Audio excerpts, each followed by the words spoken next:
Muted, Pete.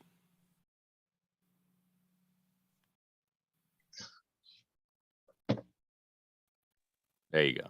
There we go. Sorry, guys. I totally got distracted. Ugh.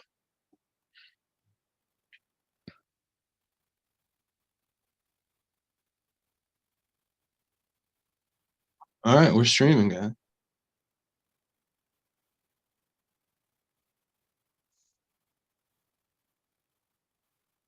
Huh. That's how I'll do it. Okay. All right, you ready to start? Sure. All right.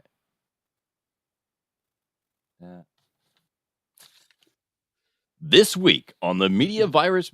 What? I didn't say anything. Okay. This week on the Media Virus podcast, someone in Florida played It's Beginning to Look a Lot Like Christmas, and a man banged a dog in full view of a crowd, wrecked a nativity scene and a playground, and a mailbox, and attempted to steal a car. The mainstream is noticing Tmvp, also known as gas station heroin. Since this is the first we're hearing of it, I think we must be way out of touch.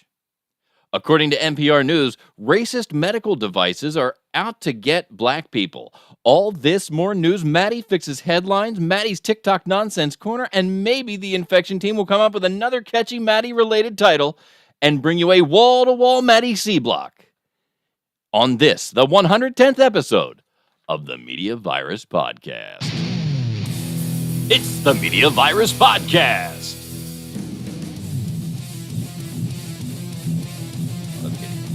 Let's point and laugh at the world burning around us with executive producer Mike Latoris. We're going to start over. BBC correspondent Stanley McFadden. Makes me tingly in an unfamiliar way. Grease Monkey Pete. Damn, Big Daddy. Here's the thing about the Media Virus podcast. It's really well done. And now, spreading the sage nihilism of an aged Gen Xer, your host and mine, the star of our show, the incomparable Maddie Rockdeath.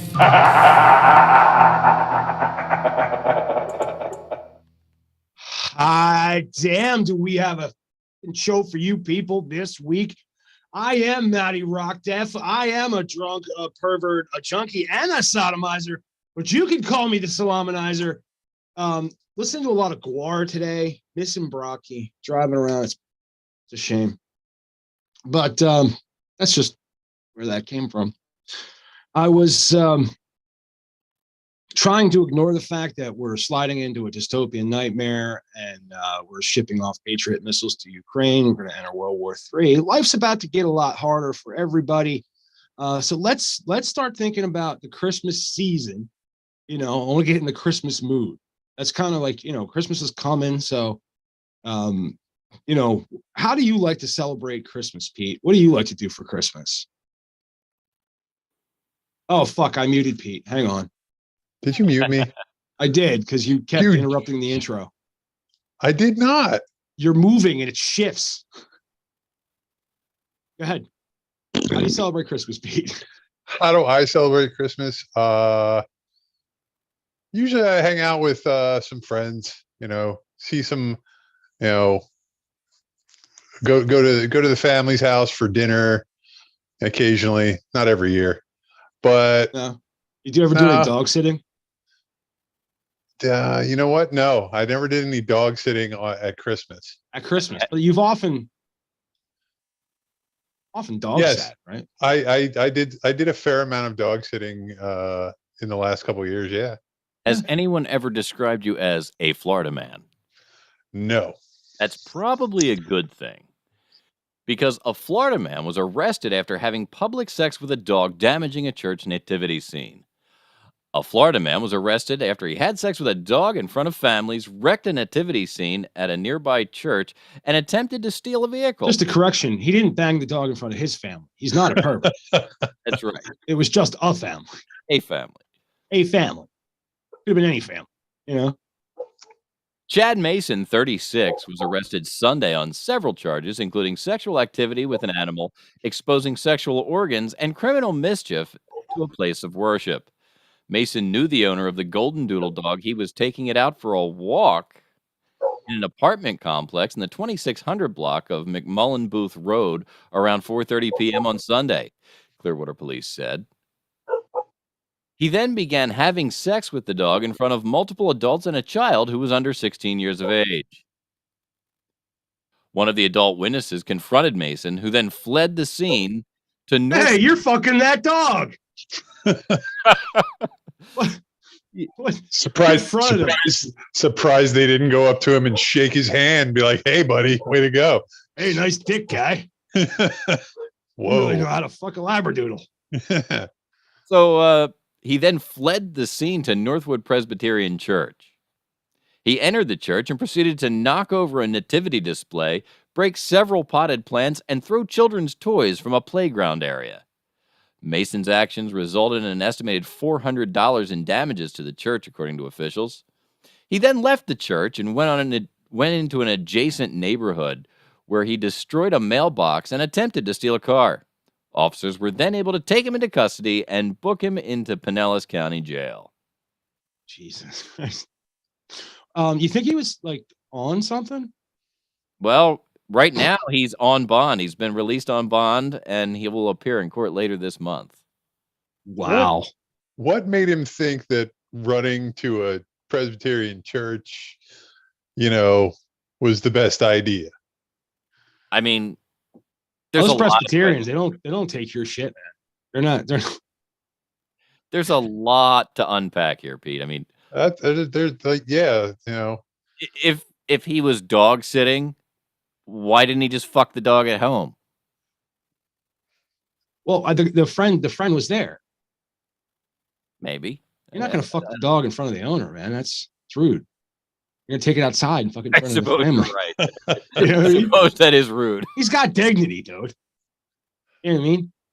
You don't just piss all over a nativity scene, just because he was angry. He didn't feel like being confronted about fucking that dog. He didn't finish, I guess. Dude, how disappointed do you get when you don't finish? Right? You've been looking at that dog all fucking day. I was thinking, God, And he couldn't even get behind a tree. He just had to pop out and go after the dog right in the middle of, He told that dog he was going to give that dog something to bark about. Sorry, it's all I can come up with. Well, at least the dog it's a running joke in my between my wife and I. Yeah. Because we both think it's like, and we I'm sure you and I we've all heard the phrase, I'll give you something to cry about. You better Absolutely. stop crying or I'll give you something to I'll cry give you about. something to cry about. I'm going to give you something. Yeah. Mm-hmm. Yep. Why is this? I'm fighting with my microphone. Stop touching it. I want it to be in the right spot. You got to find the sweet spot, huh, Matt? You got to find the sweet spot. That's right. Yeah. Got to make sure you have clearance. Well, do you think he was on gas station meth?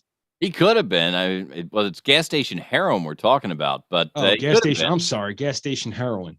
Yeah, gas station meth was like bath salt days. Remember that? Yeah, that was a shame. I'm really sad to see that go. I mean, not for nothing. Let me explain this. I want to explain this to the federal government. If opium was legal, all there would be is opium. If cocaine was legal, all there would be is cocaine.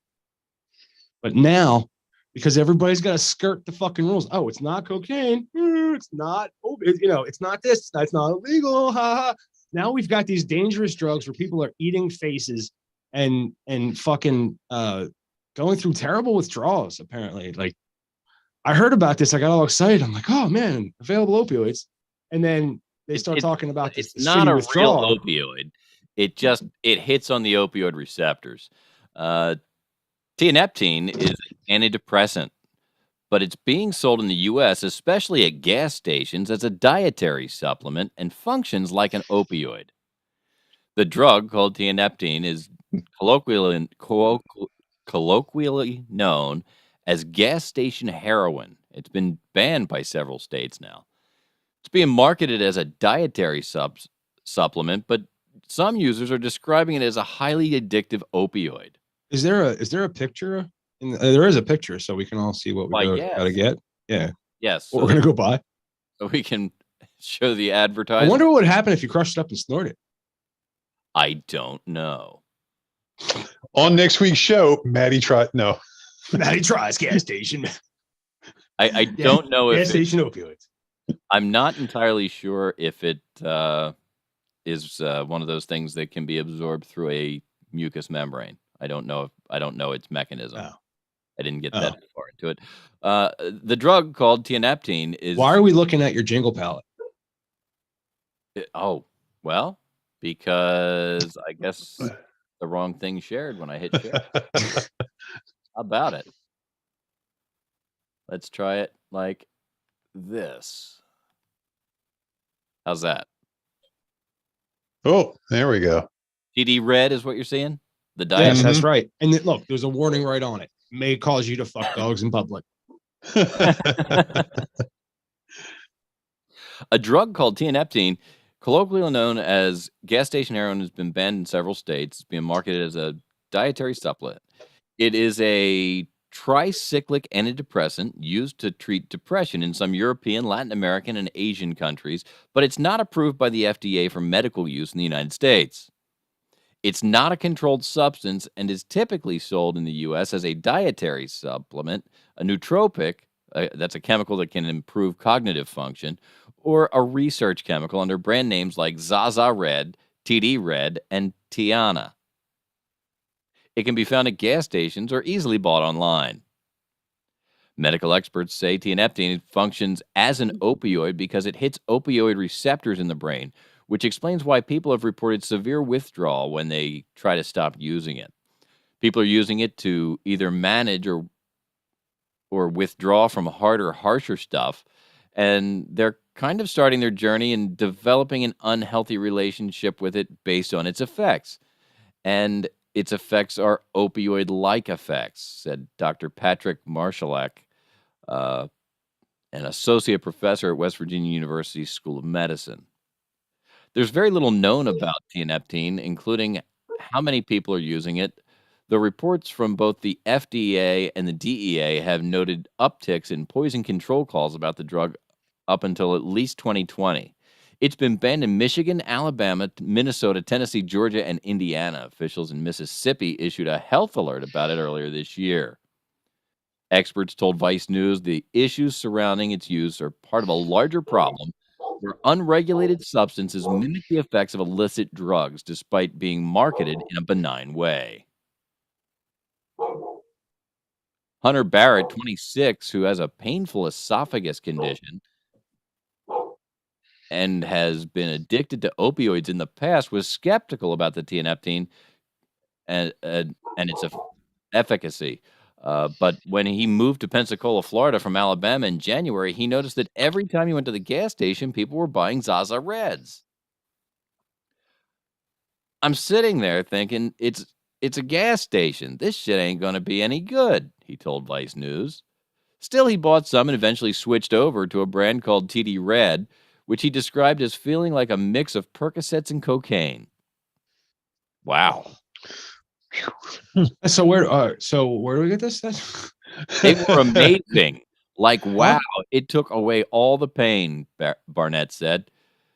But within 5 days, he began upping his dose. While he started taking 3 at a time every few hours, he can now take an entire bottle of 15 pills in one go. It was definitely one of the biggest mistakes of my life. I wish I would have never touched them.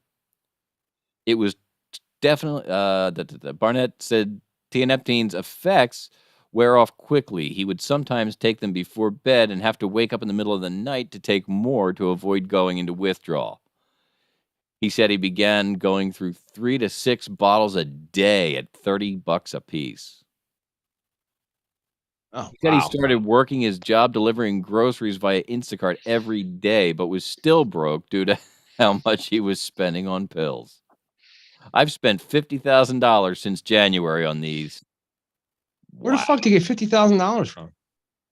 I don't know. Instacart. Apparently. Instacart's pretty lucrative, apparently.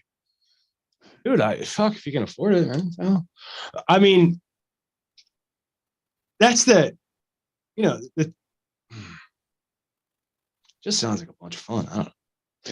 When Barnett spoke to Vice News, he said he had just come off a 10-day detox that was more difficult than when he came off of opioids like oxycodone, fentanyl, and buprenorphine.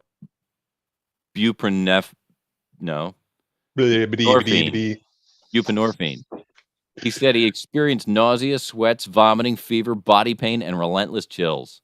The withdrawal, I can honestly say, is the absolute worst experience of my life. Wow. The thing about opioids too, that kicks you in the ass, is that for some reason the pain is worse when they wear off. Yes. It's a lot fucking worse. And like, even if you're not like abusing them, if you're just like, you can feel them fucking wear, them fucking wear off. You're like, oh Christ, and everything just starts. Are like your receptors? You said it's blocking those receptors or affecting those receptors. So like, say your body's like storing that up like while you're on this stuff. Is that it? Like I'm an amateur at this. Well, I think what it just, your body got comfortable not having the pain, and now it's back. Right. You know what I mean? And I also I know with oxycodone or Oxycontin, it it changes the way like your brain perceives pain. Yes. It doesn't actually take the pain away. It just dulls the body's ability to feel it. Yeah. And yipes. Yeah, no, and it's been a long shit. It's about I'm going to 3 years now, I think, since I've been like completely where I've turned down like Percocets. Huh.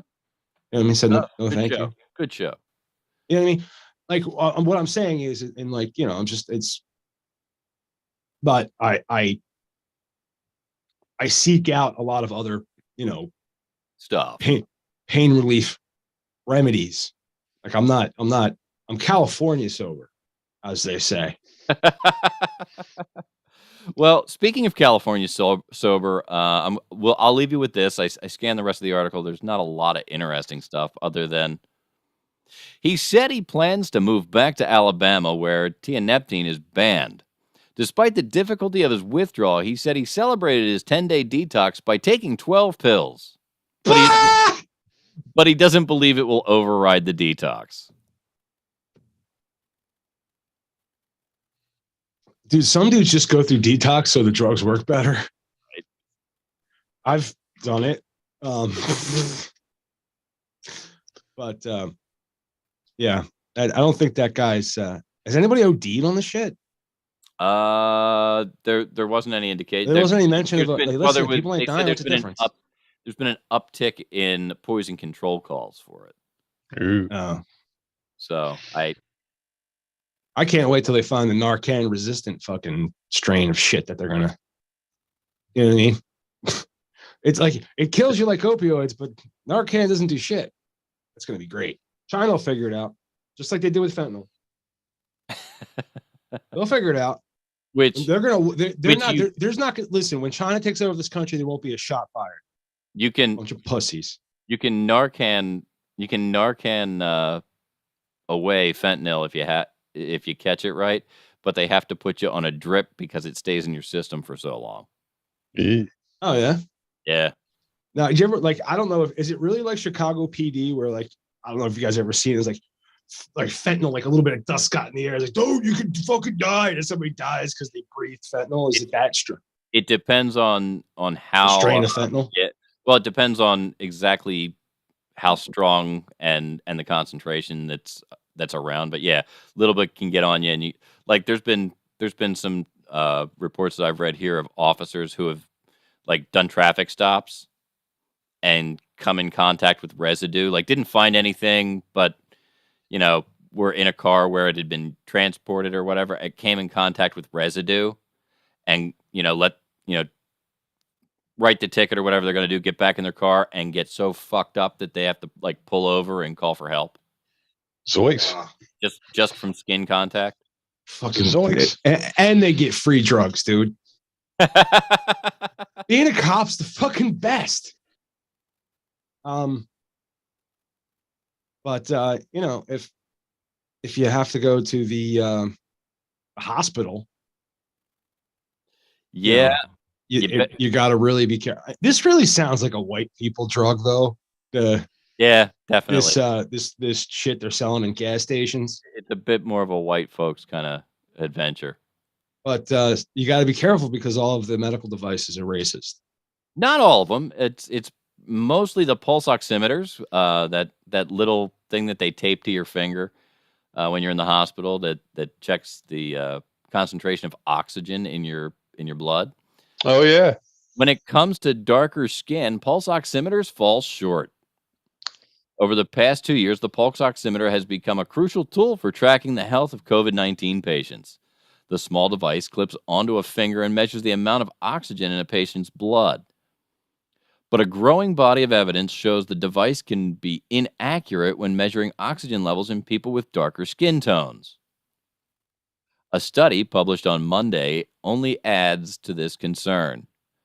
Researchers analyzing pre-pandemic health data also find those measurements resulted in patients of color receiving less supplemental oxygen than white patients did. We were fooled by the pulse oximeter, says the study's lead author, Dr. Leo Anthony Seeley, who's clinical research director at and principal research scientist with the MIT Laboratory of Computational Physiology. We were given the false impression that the patients were okay, and what we showed in this study is that we were giving them less oxygen than they needed. These sobering findings are bringing more urgency to educating patients and medical professionals about the shortcomings of the pulse oximeter and to designing new models that can work reliably regardless of someone's skin color. Was this story brought to us by the BBC correspondent? It was. He actually submitted this story, and I if he joins us later on, I will likely bring it up again just to. Why do you think that is? Like, what is it? Is it the darker skin that gives it a false reading? Yes, the pulse oximeter. Fucking racists. Because it reads light past it. The measurement it takes has to do with passing light through the skin, and measuring the differences in. I guess the color or how much light passes through where you've got blood. Because I know that they can use your finger, your earlobe, or your toe to do it. So I'm a little confused because doesn't that seem like an obvious thing? It does. It does. Pete. Hey, this thing measures the light passing through your skin. Do you think dark skin would affect it? Yep. I think it would. Like, especially since darker skin is caused by a hormone, or what is it? A chemical? Melanin. Melanin. Yeah. Is it a hormone? Is it a chemical? It's a genetic. It's a genome. It's whatever it is. Melanin. There's a thing there. Yeah. This is truly like this. Like, okay, when people talk about systematic racism and shit like that, like built-in racism, that's it. There it is. That's it. You can point to that and say, nobody fucking thought about. We always, we tested it on all these white people. It's fine. Must be okay. It worked great. No, we fucking do. We've been saving the lives of white people for 50 years. I don't know why it doesn't work for you guys. I mean, it measures the light going through Caucasian skin. I can't wrap my head around that. Yeah. I don't think the medical reps that sell these things are going, hey, with built-in racism. Although depending on where you are, that might be a selling point. I mean, Alabama. Speaking of the last story, but Like these are, and okay, this proves a point. This and the fact that there's all this talk about prosecuting Fauci proves the same point. Doctors don't know a fucking thing about a fucking thing. We listen to them because they got fucking white coats on. You know what? Go to them for advice. I mean, yeah, they're going to tell you shit like, don't smoke. That's probably pretty good advice. Don't drink alcohol. That's, don't drink yourself till you puke every night. That's probably a good fucking piece of advice. Other than that, here's some, if you're going them for pain pills, they're good for that. Other than that, they're really just a fucking waste of time. They can be, yeah. Years ago, I had a fantastic physician. I mean, except for the doctors that helped with Pete and the doctors dealing with Mike's dad, those doctors are okay. No, years ago, I had a family physician. I'll never forget the first time I went to him. I was like 13, 14 years old. I'm sitting there in my underpants in his office, and he walks in and says, "Hey, how you doing?" So I go to, I'm on the table. I stand up to shake his hand. He says, "We're not going to the table just yet. Sit down." And we sat down, and there I sat in my underpants, and we had this chat about, hey, I'm a doctor, and he starts to tell me, where he went to school, and he said, "Look, I'm a military." He said, "I was in the military. I'm an Army doctor. I have worked with young men most of my career." He said, "I'm still in the Guard today, and I see young men all the time. So there's nothing you're going to tell me that's going to surprise me. There's nothing that's going to upset me that bad. As long as you shoot straight with me, I'll shoot straight with you." I said, "Okay." He said, "Good.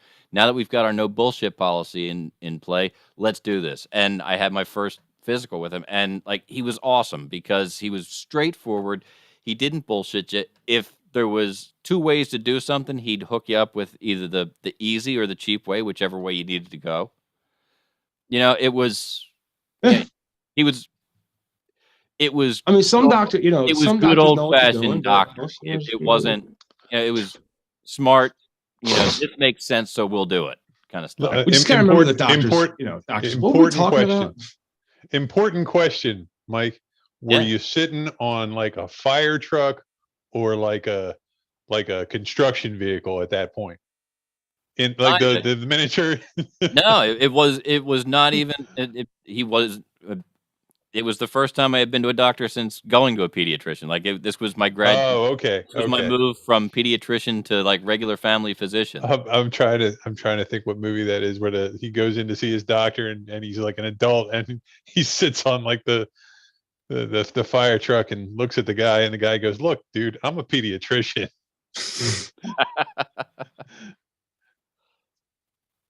Well, but yeah, I mean, these research doctors, they get tunnel vision on stuff, and they're not very. I think we're gonna go in the C block. We're debuting a couple of new bits. One of them is going to be Maddie fixes headlines. And I think I have some more to say about research scientists. Probably, yeah.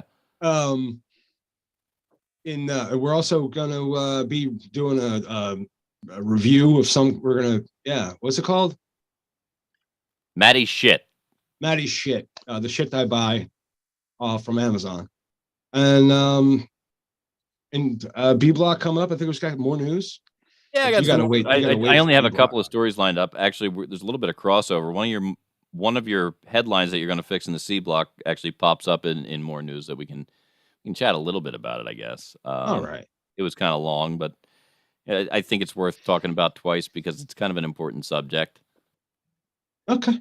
So yeah, that's pretty much it. All right. Well, that's the end of the A block. It is. I think you should bring this block home. Well, to do that, I usually remind everybody that they can give us a call, 1-646-VIRUS-01. That's 1-646-VIRUS-01. Phone lines are open now, and will continue to be open through the B block. If you want to give us a call, go right ahead. We'll put you on our air. Just be aware that if you call in, you're probably going to make it to the podcast.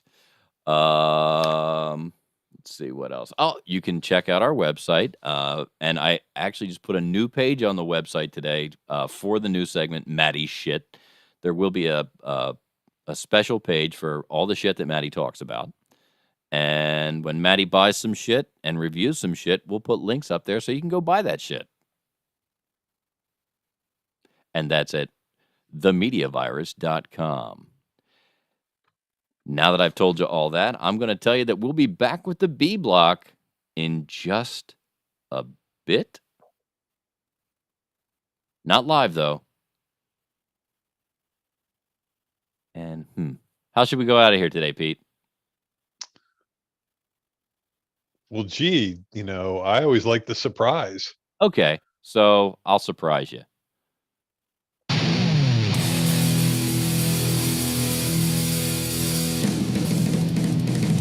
I'm jerking them all. I jerked off all of them.